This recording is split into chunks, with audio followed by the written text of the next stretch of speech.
tradition of the Torah, of the wisdom from the ancient world, is in essence just a name. All the descriptions that come in words are there to describe one name, a name of someone very important. A name so important, whoever knows that name is guaranteed safe passage in all worlds.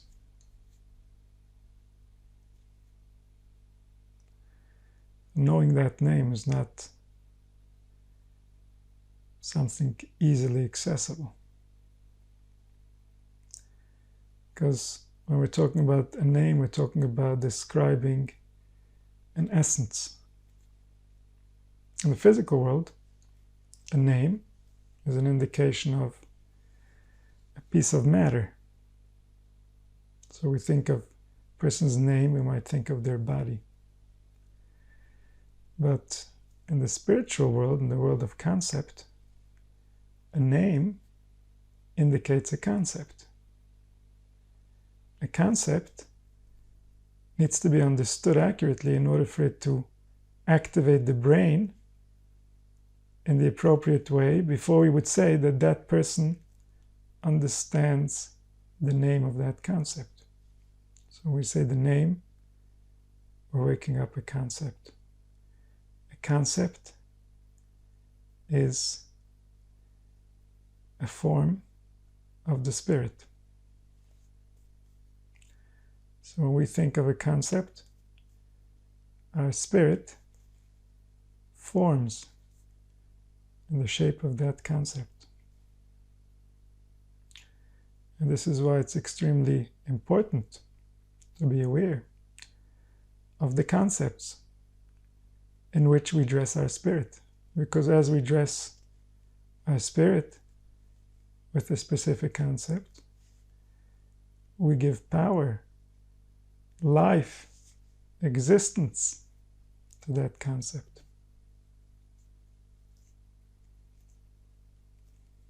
And so to know the name is to know a concept. A concept so powerful, a concept so transformational that it gives safe passage in all the worlds. This sounds like science fiction. This sounds like an alternate reality that somebody came up with, but no. This is the true reality that you and I live in. This is the reality we were born into. This is the only reality. There is no other reality. Everything that we've built as a society, we've built using spirits dressed in concept. All the things that animate the human species are concepts. Concepts that were chosen as a dress for the spirit.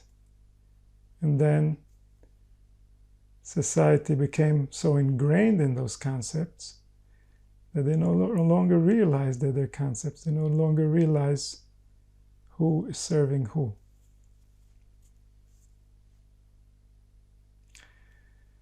So to know a certain concept makes one free from all other concepts. To recognize the name means to realize that all concepts are meant to serve man. Man wasn't created to serve concepts. Concepts are below the stature of man. Man was created so that he can perceive as is fitting as is the nature of his very being.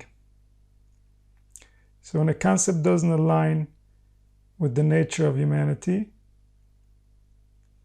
that concept, as it animates a human spirit, is considered contaminated.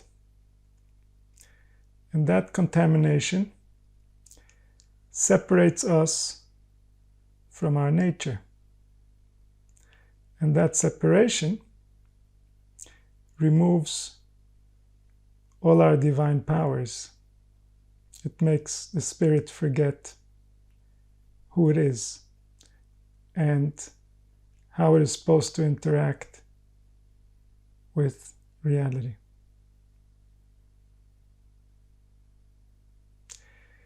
So this week, as part of getting to know the name, we learn about human history, because the name relates to a force that lives within humanity, and that force gets interpreted by humanity, and that interpretation becomes a dress for the spirit.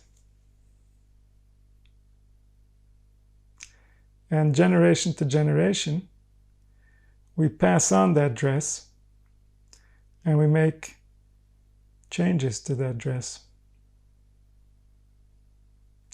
So in order to know the spirit, we get to know the earliest evolutions of the interpretations of man. How man, trying to understand the force that it is interacting with, trying to find comfort in the environment that it was placed in, is stumbling, trying to figure out its own nature. It's misunderstanding itself. Until finally, Hashem sends a messenger, a shepherd, that guides a tribe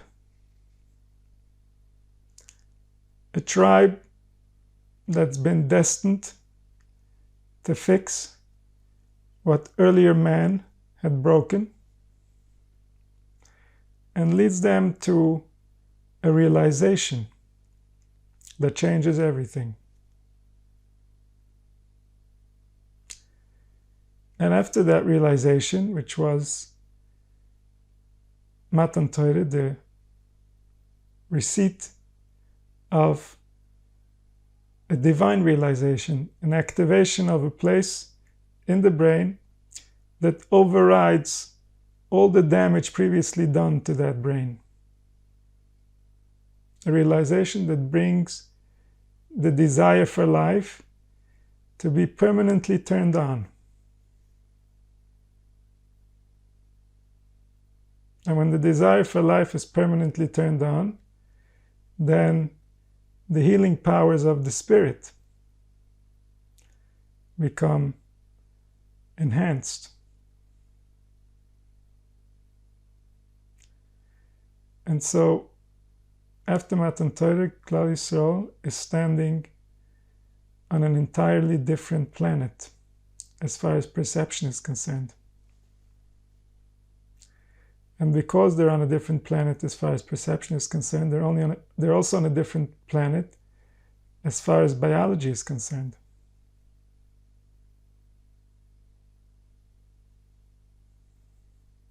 In fact, they're safe. They're safe for the first time. Not only are they safe in this world, they're safe in all worlds. They've realized their nature. They've realized where they're coming from and where they're going to. And in that context, they understood what they're supposed to do while they're here.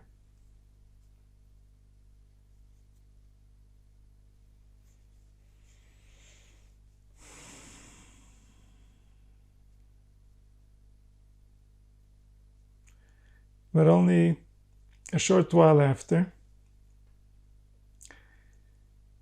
the cultures that they were running away from started catching up with them. The Egyptians that were accepted by Moshe to become part of the nation, they found an opportunity to act out what was ingrained within them from a very early age. And so as soon as Moshe was away for a little too long, the fear, the natural fear, the fear of the unknown, the fear of the past, the events, the stories, the drama, the potentials, the possibilities, and the projections started catching up with them. And then they did something for which we're still paying. They did something that showed that they didn't fully understand the name. They did something that made them bow to their own fear.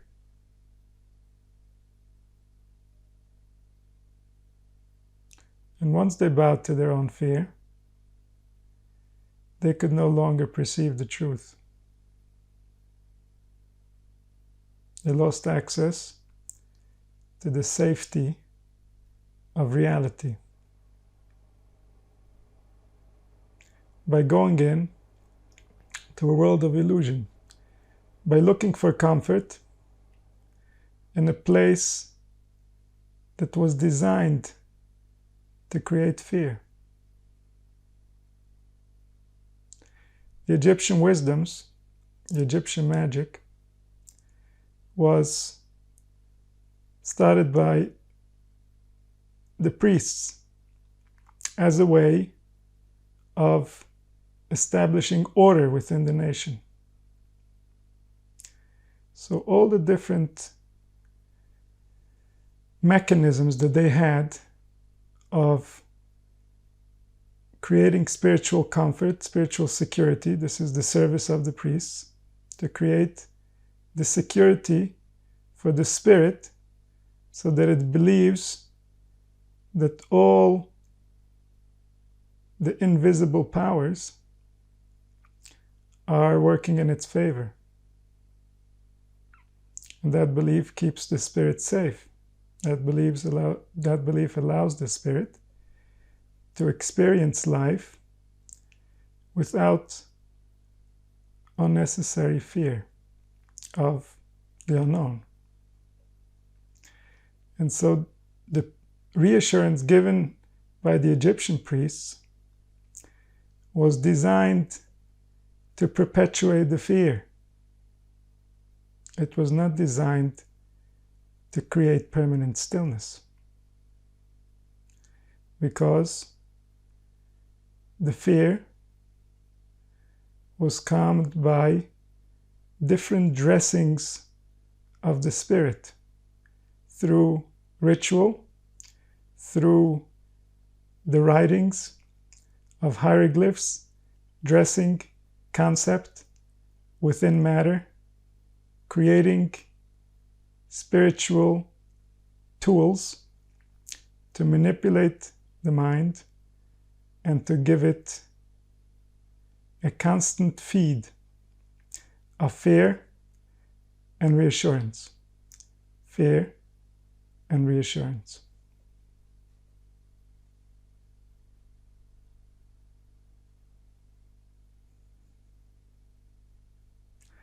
And so Klal Yisrael comes to Har Sinai, Pascal Ziamasan, their fear disappeared because they realized the nature of who they are afraid of. And they realized that the only true fear is to fear anything but him. Because that will remove us from him. That will start pulling us in the direction of the thing that we're afraid of. To try to understand it, to control it, to avoid it. And so the only appropriate fear is to the source of life, not to offend our very own source of life. And that fear will draw us into him, to understand him, to know how to please him, to know how not to aggravate him.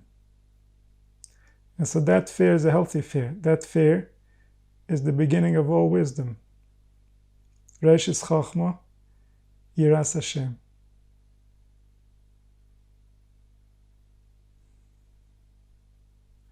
So here Klal Yisrael gets to know the name in a way that no generation ever knew. Not before and not after. And then they bow down to a fear. And since then, they haven't stopped being afraid. All the fear that you and I feel are a result of bowing down to that fear thousands of years ago. The name was lost from the masses. And so now they were back to the Egyptian cycle of fear and reassurance, fear and reassurance. Now they're going to have a Mishkan, wherever they feel fear, they're going to bring a carbon so that they can get reassurance. They're going to feel separate, and they're going to come back to unity. They're going to feel separate again and come back to unity. The unity was no longer fixed in their minds. The unity was no longer the force running the nation. The concept that conquers all other concepts. The concept that is the reason why all other concepts exist. The concept that will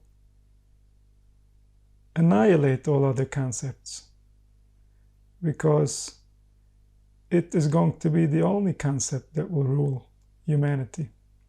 V'nizgav Hashem levadeh b'yamahu, in that day, only the name is going to be raised as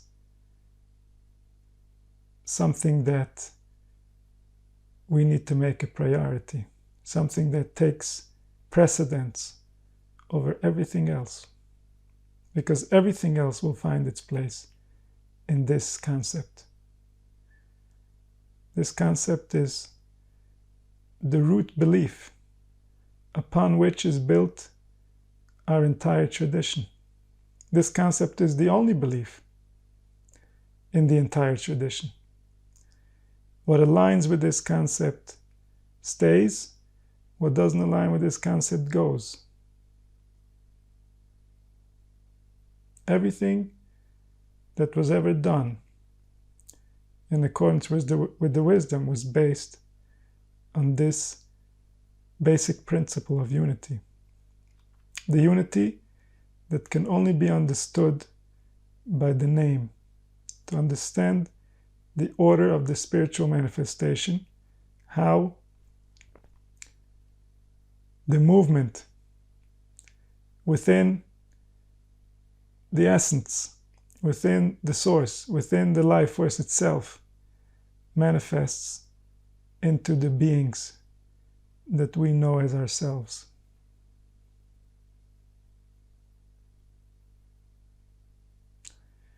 So from that time,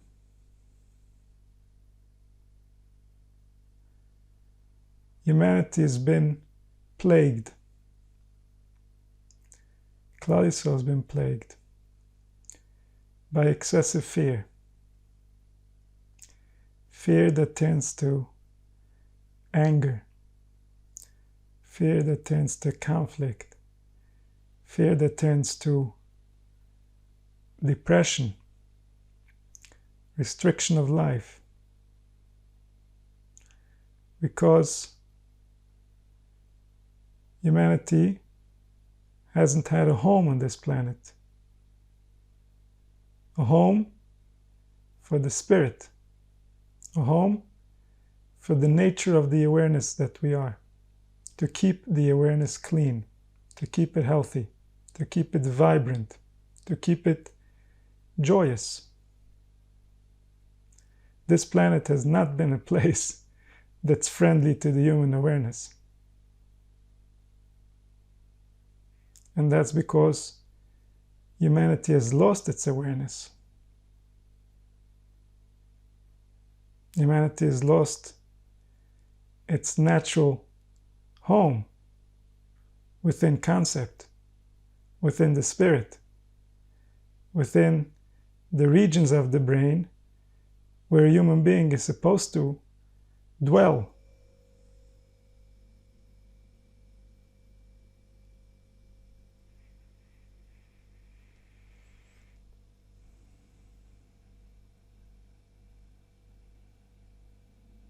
So as soon as we left the name, we left the intuitive kindness of creation. We left the light of the life force that is filled with all the spiritual nutrients that we need. We lost access to the interpretations of life that allow the spirit to evolve to its full potential.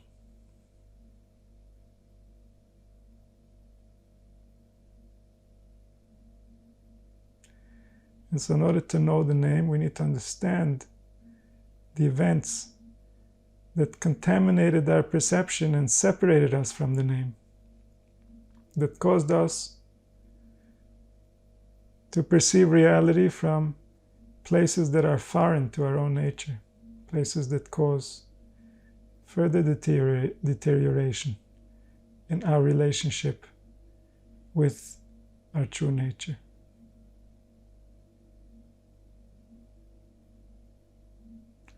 So here, as we learn about the name, we see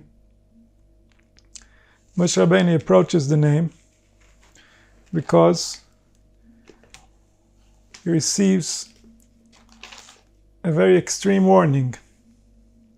As this is happening, the people are shifting away from their nature, shifting away from their center. They're starting to move back into the Egyptian mindset. So now we have Vayemer Hashem HaMoshe Reish Yitzam Hazeh V'hinei Am K'shei Refu. Hashem says, I saw these people and they're difficult people. They're not ready to go where I want to take them. V'ata nichali, now let go of me, he says. V'yichar api behem, and then my anger will rise within them, v'achalem, and they won't be able to withstand this anger, and therefore they will perish. And I'll make you into the big nation that they were supposed to be. So you can still save humanity. Humanity will be fine. These people have proven that they don't know how to leave Egypt. Their minds are roasted. So what's the point? Let me just show them how I really feel about them from within them, and then they're all going to leave the planet. And here we see a clue. He left for Moshe a clue where he says, let go of me, indicating that Moshe's access to this place, Moshe's perception is now in charge of what's going to take place, because otherwise, why does Moshe need to leave him? So he's saying, let go of me, indicating you're in charge of what happens next. The decision of what's going to take place is playing out in your perception, in real time. And this is not only true for Moshe, this is true for all of us at all times. We just don't know how to connect the different processes that happen in our awareness and how they affect reality, the different angels that are later on creating reality. Even when we make a simple decision, we say tomorrow morning I want to get out of bed at a certain time. That's creating an angel. And then if you get out of bed at that time, then that angel actually played his role. He came into manifestation. He did your will. So this also happens in many levels that are very hidden from the eye, even from the eye of perception. But all the angels that are involved in movement, in the movement of animating the human body or animating this planet, are created continuously by humanity. And these are the angels that run the events that take place, even the accidents. Like if somebody looks away at a certain time, there's a specific reason why they look away at that specific time. This doesn't just happen simply because our natural state is when we're driving, we're looking out the window, seeing where we're going. So if we're getting distracted, there's an angel involved. And all these things are forces that we create somehow, and they come out in their own time. So here we see Moshe Rabbeinu is being instructed. I'm making a huge decision, and I'm making this decision in your perception, in your window. You're in charge. Let go of me, he says. Go away so I can do my thing, meaning whatever you do is going to have an impact on what happens. So Moshe Rabbeinu catches the hint and says, Vaychal Moshe es pnei Hashem el Yakov. Moshe Rabbeinu starts begging. He starts acting in a way that should create the right manifestation, should create the right vibration that might bring from the infinite into the manifested a dress of the spirit that can save the moment. And who is he praying to? It says Hashem el Yakov. He's praying to his individual force now. Sometimes it says the God. It could say Hashem Elokim, the general, or it could say Elokai Yisrael, the force that's within the whole nation. But here it says specifically Hashem Elokav. He was talking to his individual chelik, to his individual piece that animates him. He wanted to receive spiritual force in order to create the manifestation within his being that is going to save the people, that's going to convince the intelligence that's thinking within, that's making a decision. It's going to convince the collective intelligence to spare these people. And this is all part of the nature of this intelligence. This is why we have all the different expressions within the wisdom to teach us about the name. It's because this name is capable of many things. And it's upon us to learn how to work with this name in order to receive from this name the most that we can receive. Because this is the desire of this name. This is why it created it this way, so that we have access and we can receive. So Moshe Rabbeinu was an expert. He was the best there was at knowing how to access the power of this name and to manifest from there whatever was necessary at the time. So here he's manifesting. He's going in there, and this is what he's saying. Vayomer, Lama Hashem yechrapcha b'amecha. Why? Why would you allow your anger to come out against your people? Asher tzesem eretz Mitzrayim b'koach God leviat chazoko. You've invested in these people. So what is he doing? He's creating context. He's using time. He's building a bridge between what's happening now to what happened previously. This is done in the human mind because all events are taking place and the divine intelligence knows of all events. But here, he's creating a context of, look, there's a story here. Let's see how the human mind is going to interpret this story. So he's bringing in the human perception in order to convince the divine intelligence. Saying, you created everything for these humans. You're running this world for these humans. You're not doing it because you have any invested interest in this. You want this to work for us. And look, if you're going to do this, what is it going to look like? How is the human mind going to interpret these events?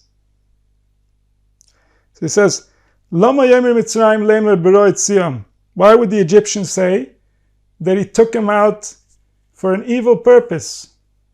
He had an evil intention when he took him out. To kill them between the mountains and to wipe them off from the face of the earth. He says, Shuv mecharei napecha v'inochem al haro la'amecha. Return from your anger and find remorse from the evil that might have happened over here.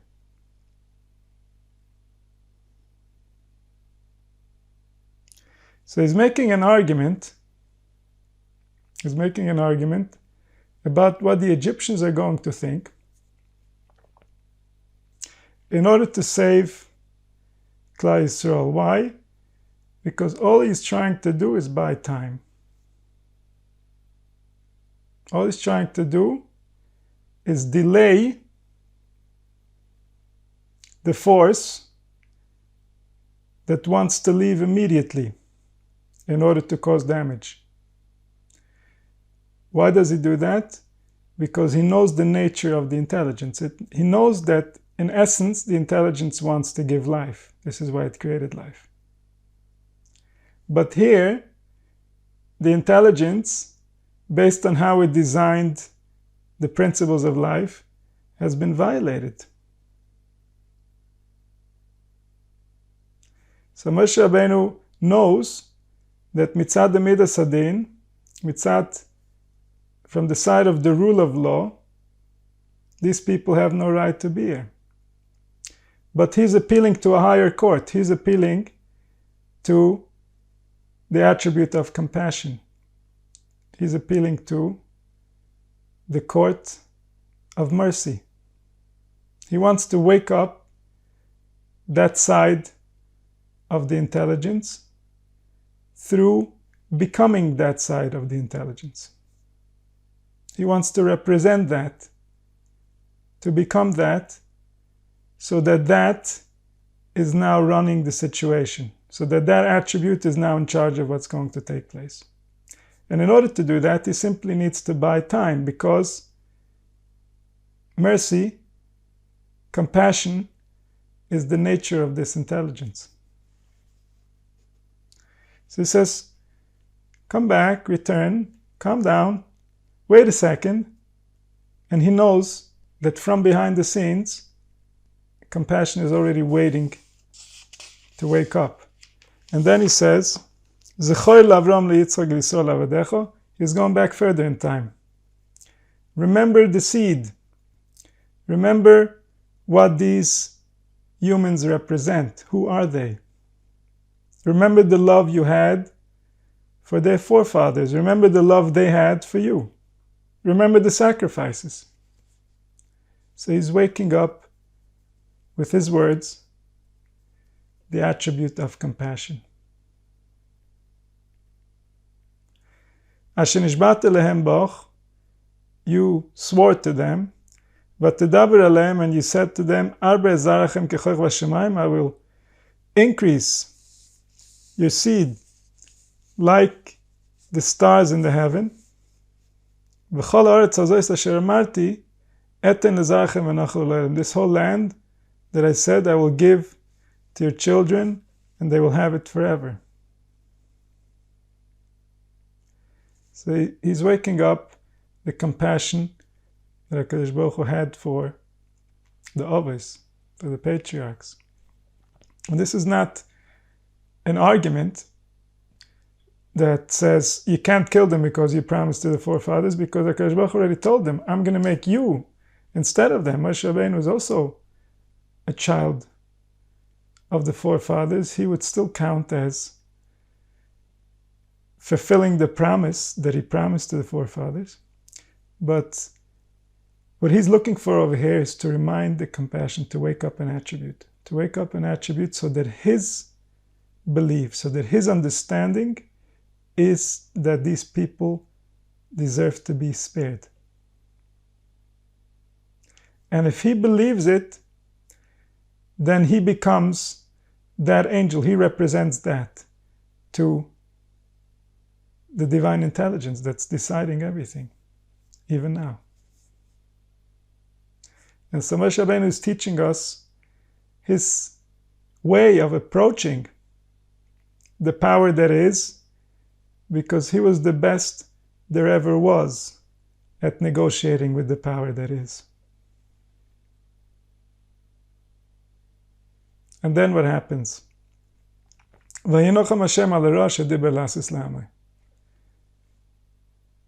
name pulls back.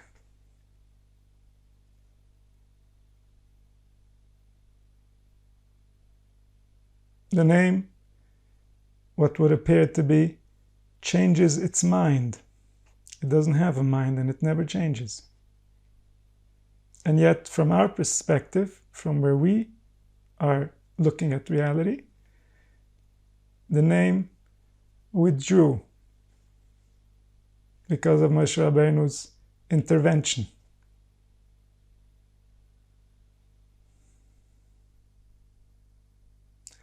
And so the name is compassionate. In many ways we might say the name was right. Why let people suffer for thousands of years like this? Look at us. Could have been pure, could have been clean. So fine, let it be Moshe Rabbeinu, who cares? Let's get it over with.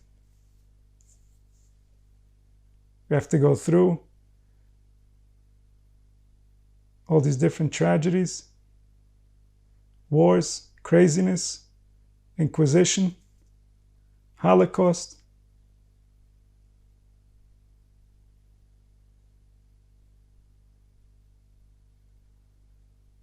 All this madness could have been simple.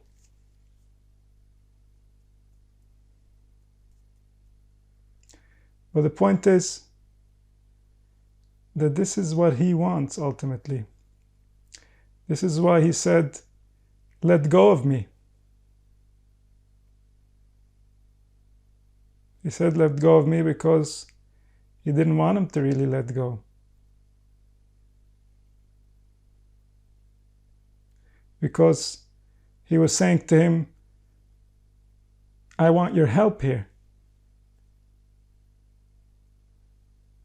And he's still saying that to us. I want your help here. You have the power to make me do things that I don't want to do. You have the power to stop me from doing things that I don't want to do. Because you are the moving part. Everything else is the way that it is. It doesn't move and it doesn't change. But you, the human being, you move. You make things happen. You bring concept into reality out of nowhere, out of the Ein Sof, out of the infinite potential and possibility. And so I need your help to run this world right. I can't do it without you.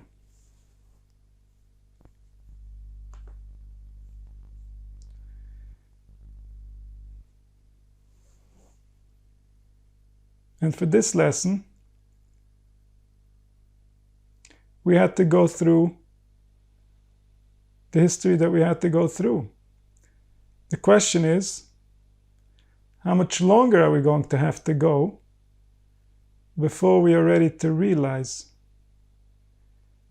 that we have the power to make it different? You have the power to learn how to do it right. We have the power to interpret reality in a way that is human-friendly. Because reality is not only human-friendly, reality is particularly designed to serve the human.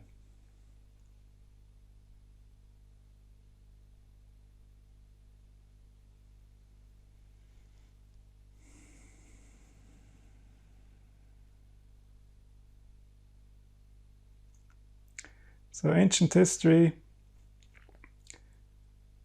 is only as relevant as the effect it has on today.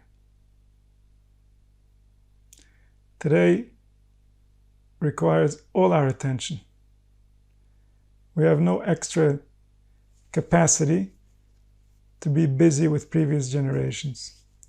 But to the extent that the previous generation affected today, we have no other way of serving today other than figuring out how did this become the way that it is, so that we can heal, so that we can undo the damage. And so in order to come closer to the name, in order to come closer to the unity from where the name comes forth,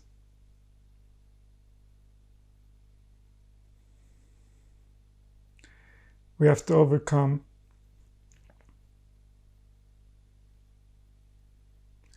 the fear that separated us from that name in the first place.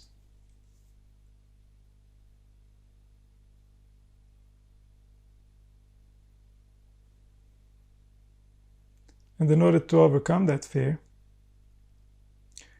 we have to learn how to align our beliefs with the reality that we live in.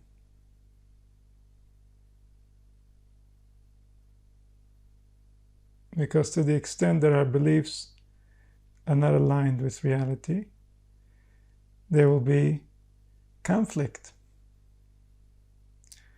And to the extent that there is conflict, we cannot find peace. And to the extent we cannot find peace, we live in fear. We live in fear of ourselves. We live in fear of the events that might trigger us. We live in fear of the unknown.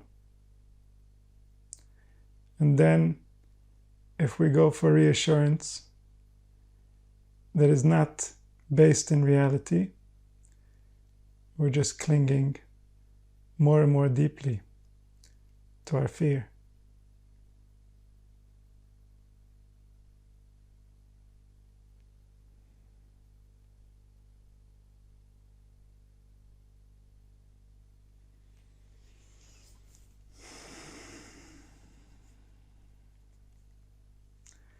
So Klal Yisrael enjoyed freedom for a little while. They had a direct experience of what freedom looks like. And that freedom that they gained a glimpse of is our own true nature. It's our only nature. We are under many different spells that separate us from our nature.